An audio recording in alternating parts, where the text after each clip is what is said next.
Hello बच्चों, let's see this question and here this question से संपूर्ण क्रांति का मूल्यांकन करें।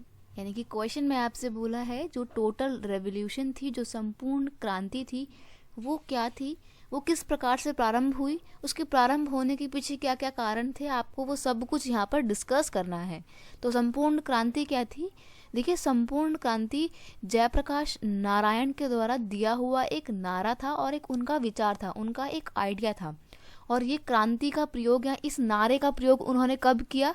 जब उन्हें इंदिरा गांधी की सरकार को ध्वस्त करना था। क्यों करना था ध्वस्त? क्यों इंदिरा गांधी की सरकार को वो गिराना चाहते थे?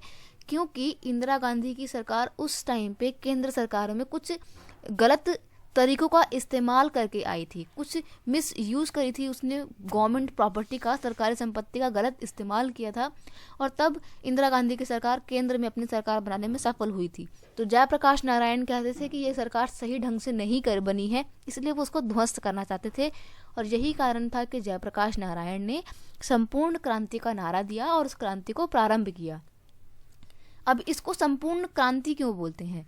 जयप्रकाश नारायण के अनुसार संपूर्ण क्रांति में 7 क्रांतियां शामिल हैं। अब देखिए, वो 7 क्रांति कौन कौन सी है? एक तो सामाजिक क्रांति, राजनीतिक क्रांति, आर्थिक क्रांति, शैक्षणिक यानी कि एजुकेशन से संबंधित क्रांति, बौद्धिक मतलब आपके दिमागी पक्ष को मजबूत करने से संबंधित क्रांति, सांस्कृतिक क्रांति और आध्यात्मिक यानी कि आपके धार्मिक मुद्दों को उठाने वाली क्रांति। इन सभी क्रांतियों का एक संपूर्ण रूप था ये संपूर्ण क्रांति या टोटल रेवोल्यूशन। ठीक है जी, इन 7 क्रांतियों का जोड़ था संपूर्ण क्रांति।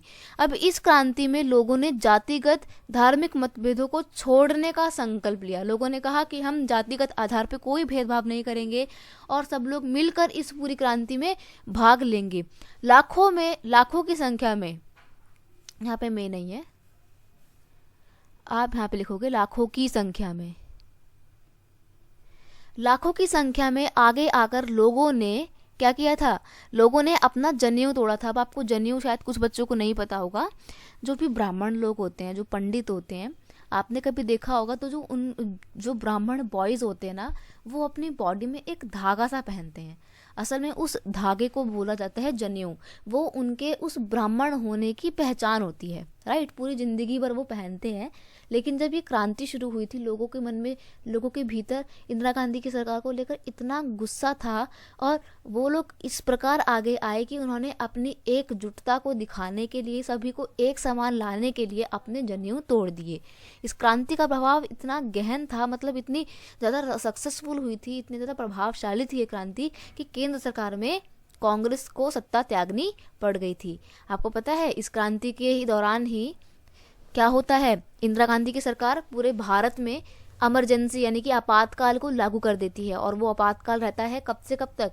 आपातकाल रहता है 1975 से लेके 1977 तक, राइट। कुछ 18 महीने के दौरान ये आपका आपातकाल रहता है। उसके बाद दोबारा से जब चुनाव होते हैं, इंदिरा गांधी जब दोबारा से अपनी केंद्र सरकार के चुनाव करवाती हैं, तो कांग्रेस को हार का सामना करना पड़ता है और जनता दल की सरकार बनती है।